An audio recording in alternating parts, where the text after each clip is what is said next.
All right, welcome back, everyone. As you all know, the playoffs have started. Playoff football has started. It has now passed. We are in the divisional round this week. So, Wow, Oof. that was a force of habit, and I would like to apologize. That was a major force of habit. Debbie and I. That was sad. Debbie and I are going to be breaking down everything that happened in the wild card round of the playoffs. We're going to look forward to the divisional round. Obviously, at this point, we only have is it 4? How many teams are remaining, Debbie? Is it 8 teams? It'd be 4 games? right, 2 we teams? Yeah. We have 4 games coming up, so 8 teams left out of 32. So hopefully that means we have the top 8 teams in the NFL. Really looking forward to this week. Really excited to break it down for you guys. Welcome to K&A Football.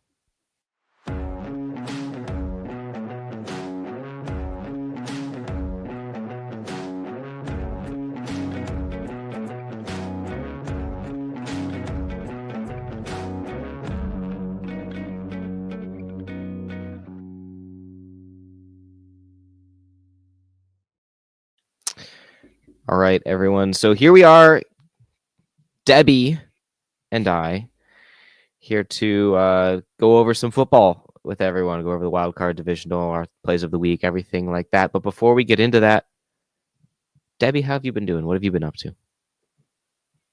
Well, we were talking before we started the podcast, and not gonna lie, guys, I'm feeling cooked. School's been hitting pretty hard. The 6 a.m. wake up and the drive, and then the 7:45 class, and then the 4 class. I have 2 days out of the week. I do 4 classes, and it's a lot. So, but we're ready for it.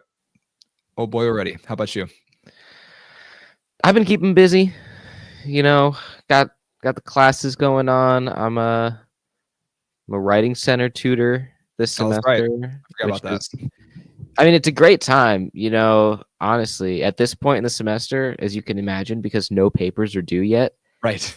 I just show up and I get paid to do homework at this point in time, which is pretty great. It's better than not getting paid for homework. Exactly. If it was just doing homework, it would be way lamer. It'll probably get pretty lame once people actually start needing help on papers, and I have to do that for 4 hours a day. But right, that's not that time yet.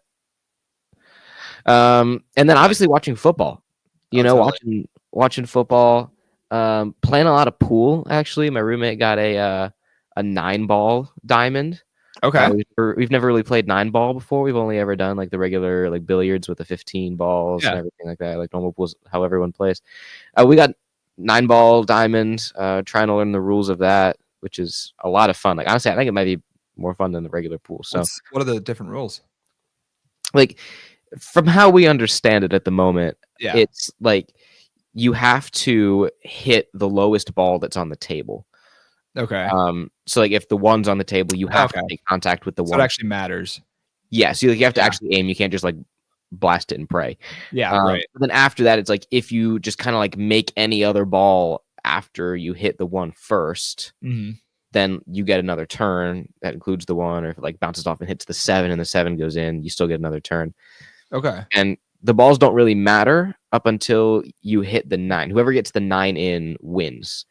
So the other balls don't really matter. So you have to kind of strategize as to when you're going to hit things in. Am I going to try to hit the 1 into the 9 to get the 9 in? Right. I did it with the 5 the other night. It was pretty awesome. So overall, I would say it's a lot more fun than regular billiards. So cool. Yeah. When I come down there eventually, you'll have to teach me how that all works. Eventually. Yep.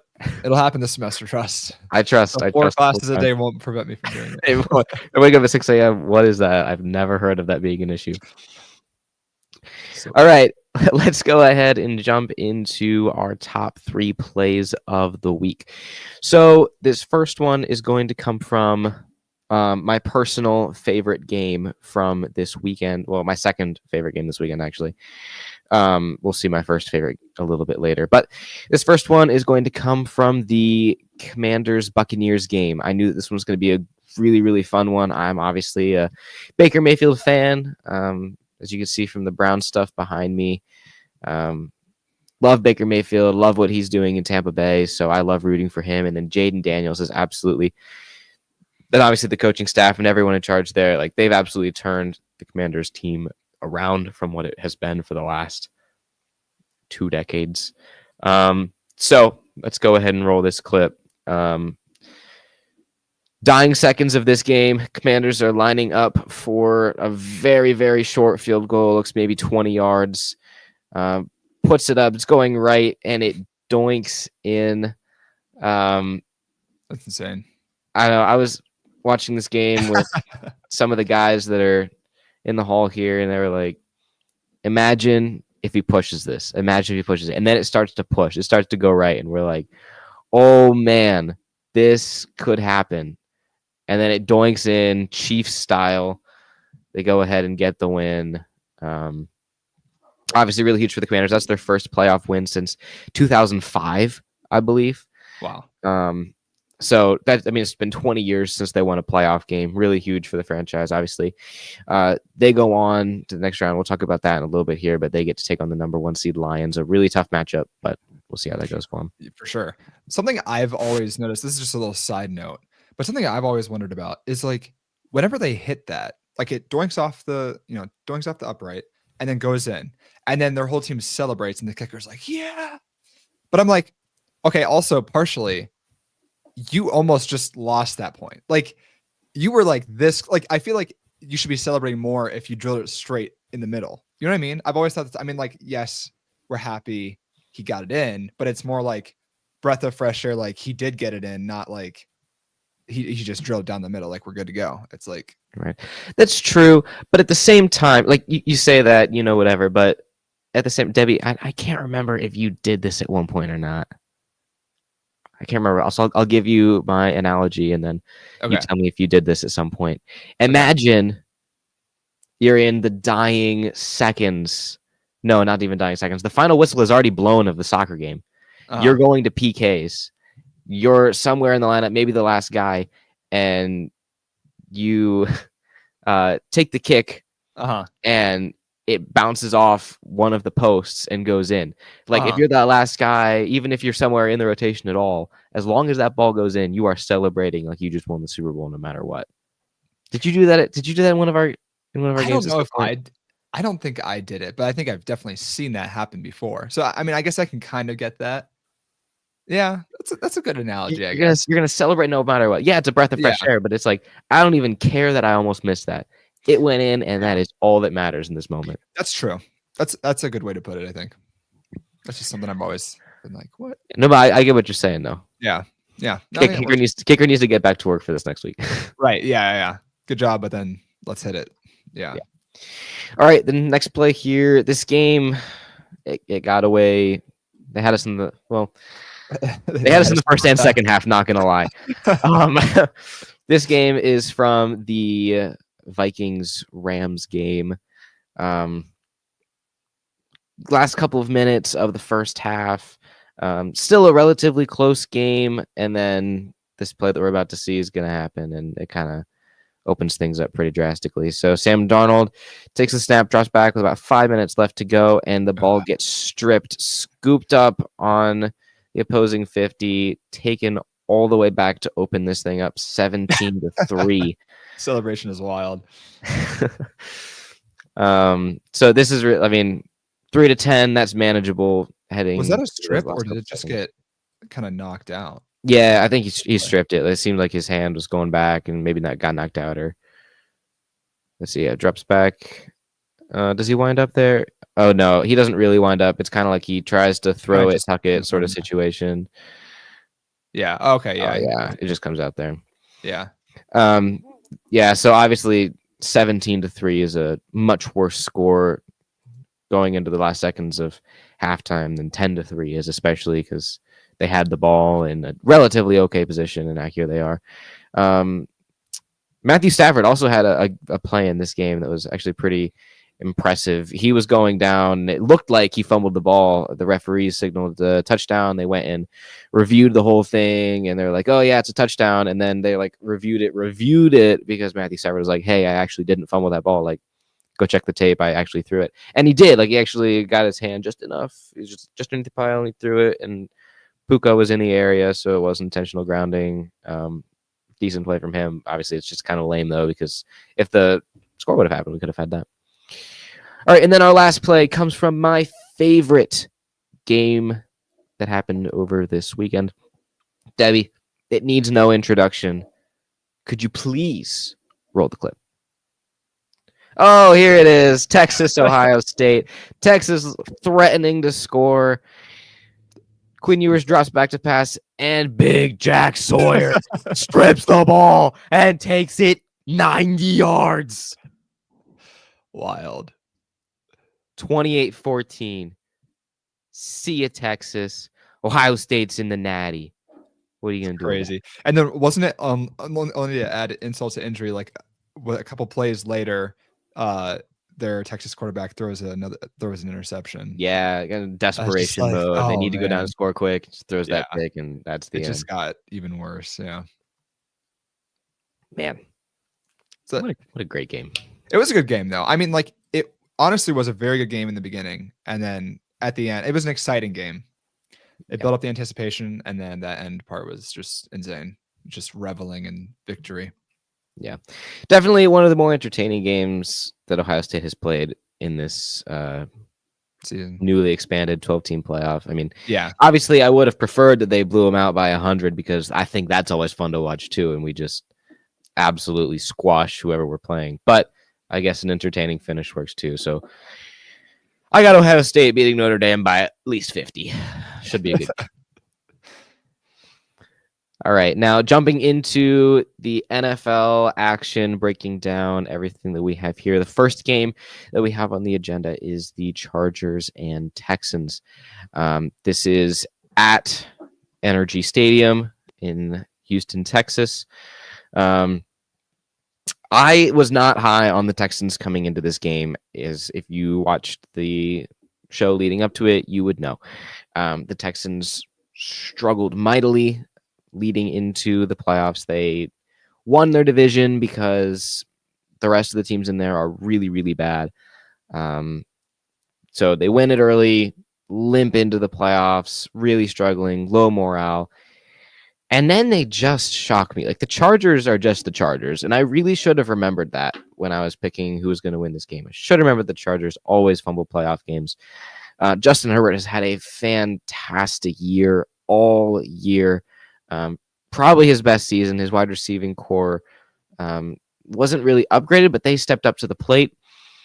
Unfortunately, Justin Herbert throws for 242, a touchdown, but 4 interceptions. And that'll get, like, you cannot throw 4 interceptions against pretty much any NFL team and expect to win any games. J.K. Dobbins, tough day for him on the ground, only 26 rushing yards. Ladd McConkey, he had 9 receptions for 197 yards and a touchdown, so that's decent from him. But again, when your quarterback is throwing 4 interceptions, there's not much you can do about that. C.J. Stroud had a day well enough to win. Went 282 on 1 touchdown and 1 interception. Joe Mixon continues to exceed expectations, in my opinion. He went for 106 yards on 25 carries, though, so that's a lot of carries for only 106 yards and a touchdown. So, shout out to the Texans. They get the win. They move on. They will be playing, I believe, the Chiefs. Yeah, the Chiefs in this week's matchup. So that's going to be really, really tough for them, obviously taking on the 1 seed. But getting that win is huge for morale, obviously. I don't really remember the last time the Texans won a meaningful playoff game like this.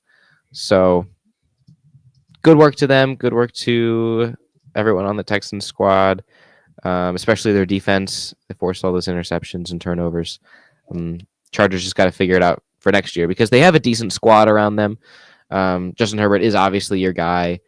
Jim Harbaugh is your coach for the foreseeable future. I mean, look what he turned your team from just a handful of wins last year to a playoff contender. Probably should have won this game, but he threw 4 interceptions during this game? Yeah, 4 interceptions. And Kadin, the forever Herbert Glazer, said that 2 of them at least were not his fault. So take that as you will. But yeah, I mean, to be fair, when you hit your receivers in the hands, I will say this until the day that I die or until they change it. There should be wide receiver interception stats. Like if your quarterback hits you in the hands or hits you in the chest and it just bounces off and they intercept it, like it's gonna hurt the quarterback. Really good coverage on the Texans' part too. Yeah, totally. So it should be a wide receiver stat as well as a quarterback stat. But for the time being, Justin Herbert threw 4 interceptions. So sorry, Kadin. All right, the next game that we got here is the Steelers. The Steelers Ravens. Obviously, divisional matchup. AFC North matchup. Classic AFC North football. Steelers Ravens. Really down and dirty teams. This game was not particularly entertaining. Not gonna lie. Russell Wilson went 270, 2 touchdowns. Najee Harris only rushed for 17 yards. George Pickens had 87 yards and a touchdown. On the Ravens side, pretty slow over there through the air. 175 from Lamar Jackson, 2 touchdowns. Derrick Henry, 186. That's what we're talking about. 186, 26 carries, 2 touchdowns. He is going to be a threat to be reckoned with during this playoff. I think, obviously, this is his first time on like a squad that's built to win. I mean, you remember he was on the Titans for his entire career, and the Titans, shockingly, I think they went to a number of AFC title games in a row. They were maybe not in a row, but they were the number 1 seed at least for a number of years in a row. I forget who they had as their quarterback. I was trying to think of this the other day. Tannehill? Ryan Tannehill? I think that sounds right. I think for a number of years, Ryan Tannehill was the Titans quarterback while Derrick Henry was down in Tennessee. And, I mean, Ryan Tannehill was the...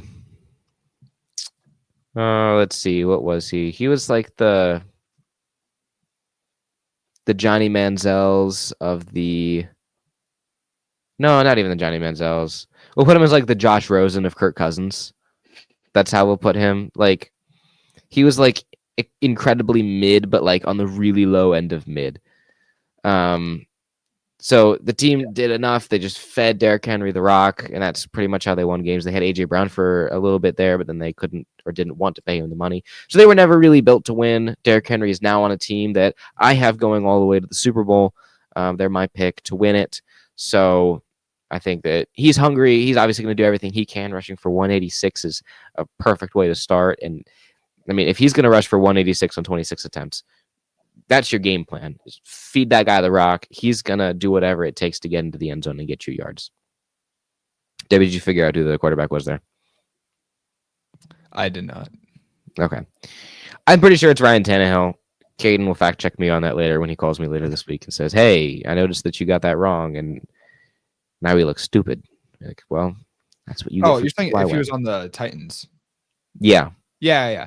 First 7 seasons at the Dolphins, and then 2019 got traded to the Titans. Yeah, that sounds right. I was right. See, now Kadin has no reason to call me stupid this week. Unless I say something else. All right. The next game is the Broncos and Bills. And you'll notice that the title for this week's episode is Weed Out Weekend.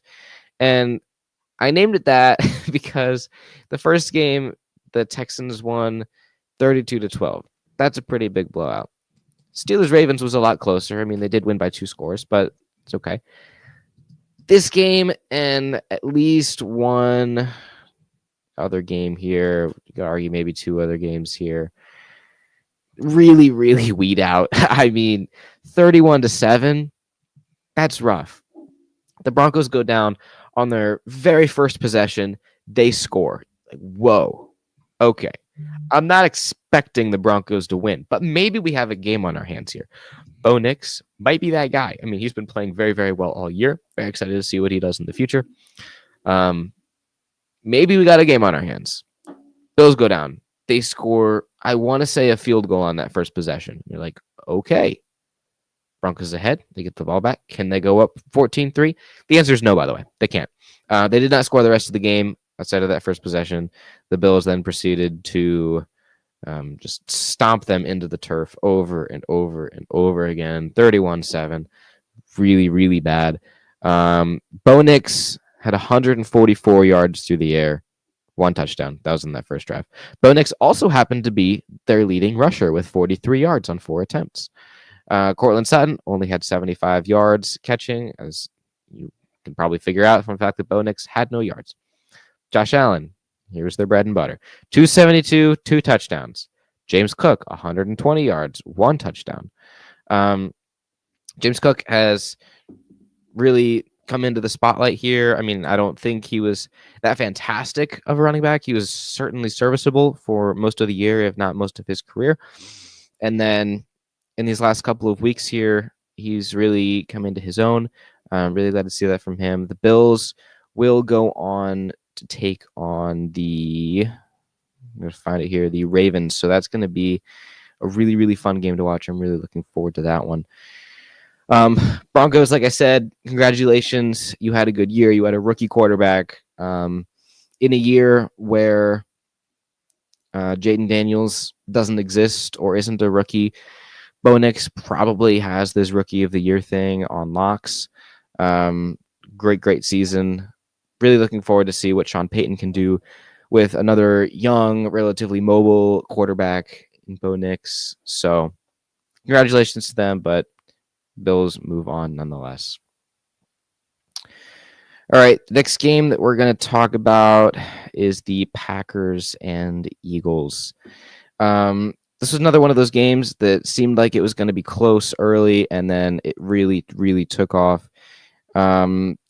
The Eagles were only up 10-0 at halftime, so you're okay, fine. Packers haven't scored, but they're only up by 10. Then the Packers do end up scoring. We end the third quarter 16-3, and you're like, okay, they are pulling away a little bit. Maybe we can do something here. And it was just too much to overcome, too little, too late for the Packers. They lose 10-22. Jordan Love had 212 yards passing. Not the worst in the world, but this is where it got him. 3 interceptions. Again, you cannot throw that many interceptions and hope that you're going to win. Josh Jacobs, he has been their workhorse all year. Kadin complains all the time he'll have like 20, 30 carries in a game and then only have 100 yards to show for it, but a billion touchdowns. That's kind of how he rolled this year. Today, or not today, but on the day they played, 18 attempts, 81 yards, 1 touchdown. On the Eagles front,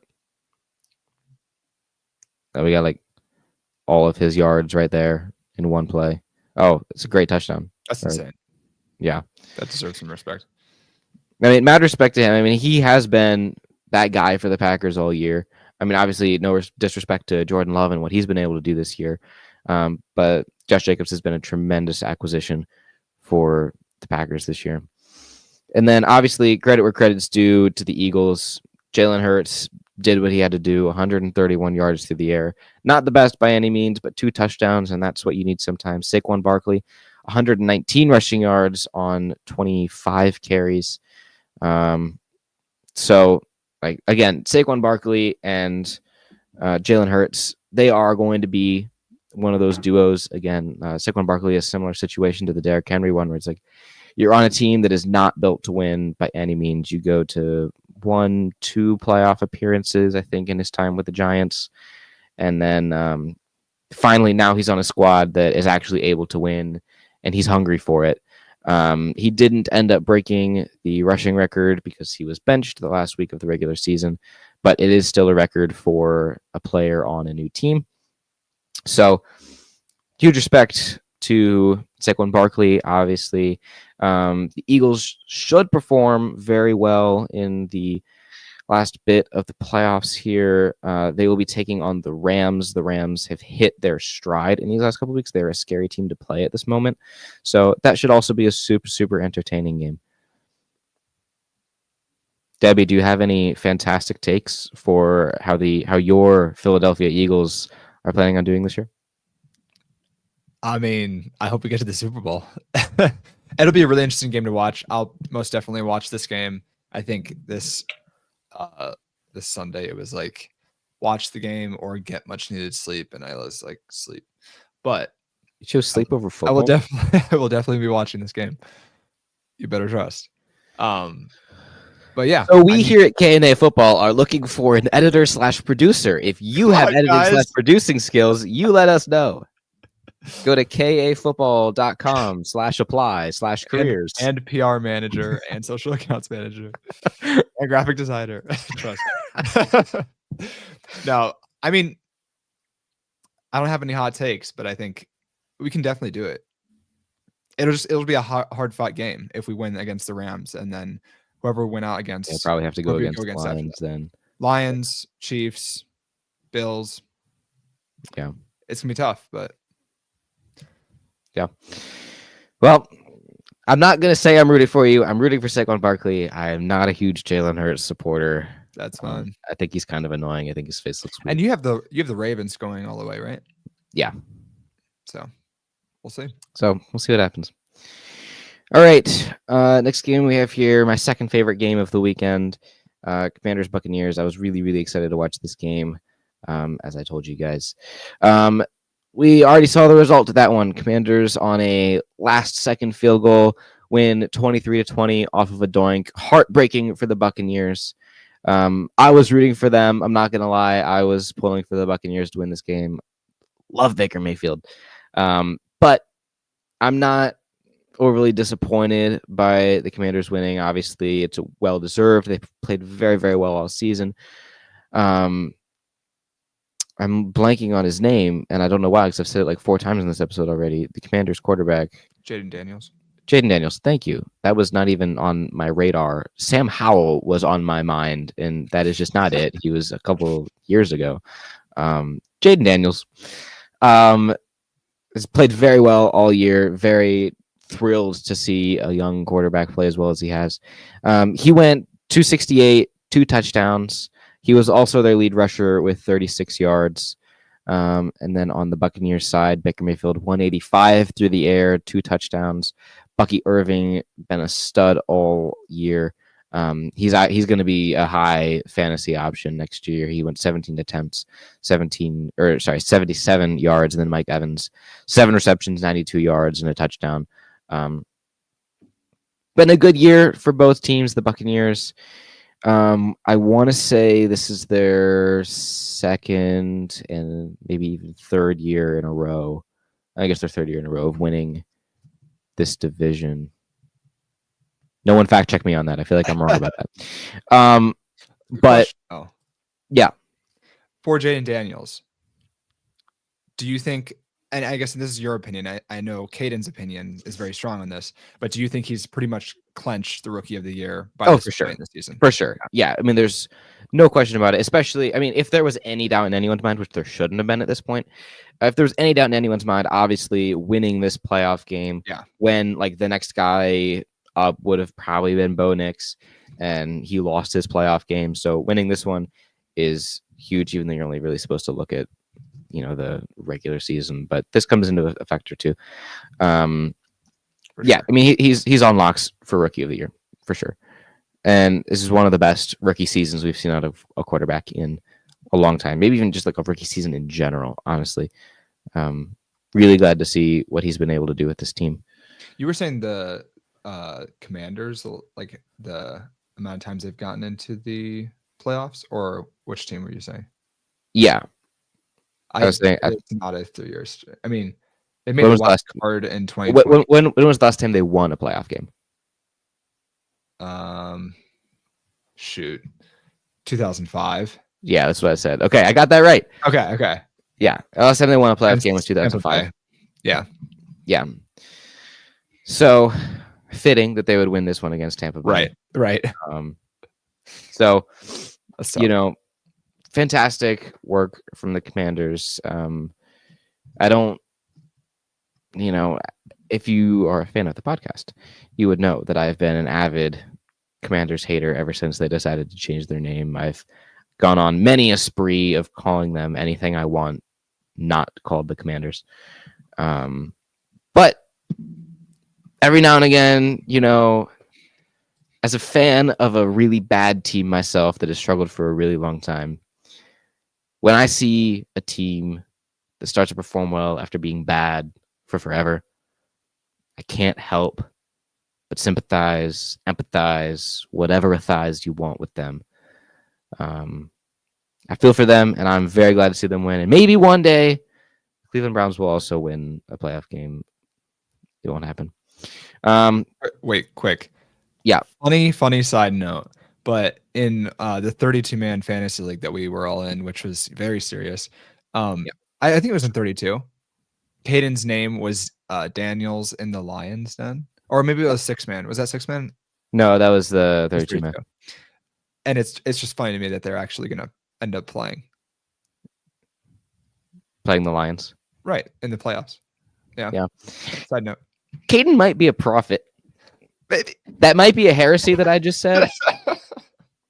But slightly. No lightning yet, so maybe I'm not wrong.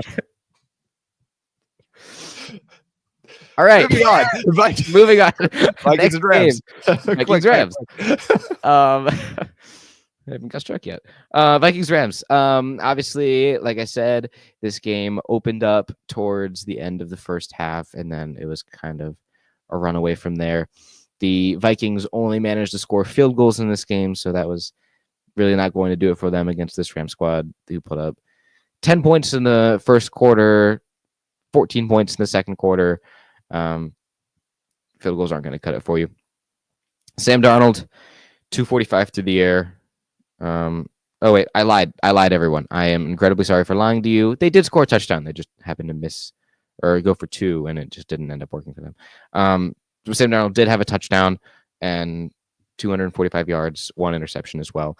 Aaron Jones had 48 yards on the ground on 13 attempts, and then their leading receiver was TJ Hawkinson with 64 yards. Whoopsies. And then on the Rams side, Matthew Stafford had 209 yards, 2 touchdowns, as well as that super awesome little flick of the wrist underneath the offensive and defensive lineman to make sure that he didn't fumble or take the sack. Kyren Williams, their leading rusher, obviously 76 yards on 16 attempts. And Tyler Higbee was there. Yeah, here's the play. So he's getting dragged down, and he just happens to flick it away. Little forward pass. It really looked like a fumble in real time. Yeah, that's it. This post is on Twitter, and someone's saying like this angle shows that it wasn't like it should have been a Rams touchdown or Vikings touchdown. No, because I feel like he did intentionally throw that. Like, I mean, that angle is like not the best angle. Sure. I mean, that's like obviously one angle where it's like you can't really see his fingers, but on a more upfront angle, you do see that like he is intentionally flicking that ball forward. His hands on top of it and everything. So, and it was in the direction of Puka Nacua. I mean, he was within like 2 yards of where the ball landed. So, I mean, a heads up play from him. I mean, I don't really remember what the situation was at this exact moment, but to not take the sack and hopefully recognize there was a receiver in the area, or maybe he was just kind of flicking it away and hoping there was a receiver in the area. Yeah, it does kind of look like from this angle that he's definitely flicking that. Yeah. So, I mean, like I said, like on the field, they ruled it a touchdown. Then the officials got together and they talked about it, and they're like, yeah, okay, it's a touchdown for the Vikings. And then they're like, okay, we're going to take this to like an actual review where we go watch it a bunch of times. And they're like, okay, we lied. He actually did flick this ball forward, not a touchdown. And the funny thing about this game is it was held, well, not funny. It was supposed to be a Rams home game. But with the current situation with the fires in California, they had to move this game to Arizona. So this was held in the Cardinals Stadium, which, to be fair, there are only like 15 Rams fans in the world, and Preston Bowman is 3 of them. So they had to travel all that way. They had to travel all that way to Arizona. The stadium was about 50% Vikings fans and 50% Rams fans. So when they ruled that it was an incomplete pass, the whole stadium went crazy. Like, you would have really thought it was a Vikings home game with the way that stadium reacted. But the Rams get the win. Like I said, they have hit their stride late, so scary team to play. No one wants to face them right now, and they will be taking on the Eagles, like I said.